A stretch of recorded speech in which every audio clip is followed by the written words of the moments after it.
नमस्कार स्वागत करुच्ची आज मुख्य गुरुत्वपूर्ण खबर को दर्शक बंधु आपण मानकु एबे आमर हस्तगत होइतबा खबर रही पाणीपाग संपर्कित लघुचाप संपर्कित वर्षा संपर्कित विशेष करी लघुचाप प्रभाव रे राज्यर विभिन्न स्थान रे वर्षा जारी रही विभिन्न स्थान रे मध्य जनजीवन अस्तव्यस्त अवस्था रही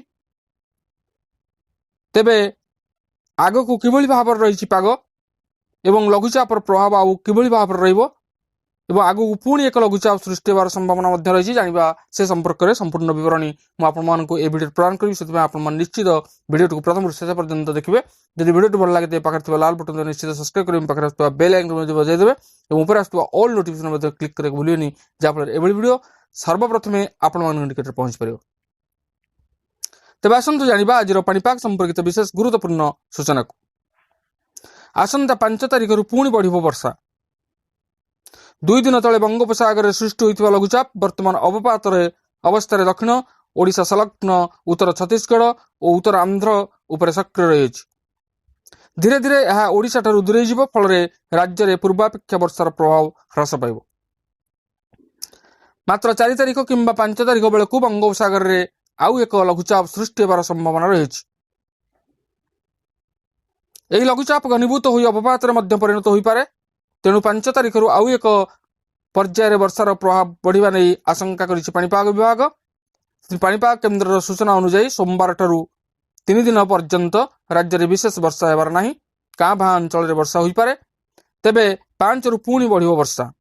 5 तारिख देवगढ़ संबलपुर अनुगुल ढेंकानाल नयागढ़ खोर्धा कटक पुरी जिले में प्रबल वर्षा होगा नहीं पाणीपाग केन्द्र पक्षर आकलन कर दृष्टि रखी पाणीपाग केन्द्र यह सब जिला गुड़िक सतर्क सूचना जारी कर। तेबे आसुची आउ एक लघुचाप पश्चिम केन्द्रीय और उत्तर पश्चिम बंग में सृष्टि हो लघुचाप क्षेत्र प्रभाव में 4 रु बढ़ वर्षार परिमाण 8 जाए वर्षा नहीं पाणीपाग विभाग सूचना रही। 2 दिन तले बंगोपसागर जो सृष्टि होइतिबा लघुचाप वर्तमान अवपात परिणत हो दक्षिण ओडिशा संलग्न उत्तर छत्तीसगढ़ और उत्तर आंध्र प्रदेश उपर सक्रिय रही धीरे धीरे यह ओडिशा ठारू दूरे जिवो फल राज्य में पूर्वापेक्षा वर्षार प्रभाव कमिबो। पाणीपाग केन्द्र सूचना अनुसार सोमवार ठारू 3 दिन पर्यंत राज्य में विशेष वर्षा नहीं काँ भाँ वर्षा होवार संभावना रही। 5 तारिख देवगढ़ संबलपुर अनुगुल ढेंकानाल नयागढ़ खोर्धा कटक पुरी जिले में प्रबल वर्षा नहीं पाणीपाग विभाग आकलन करिछि।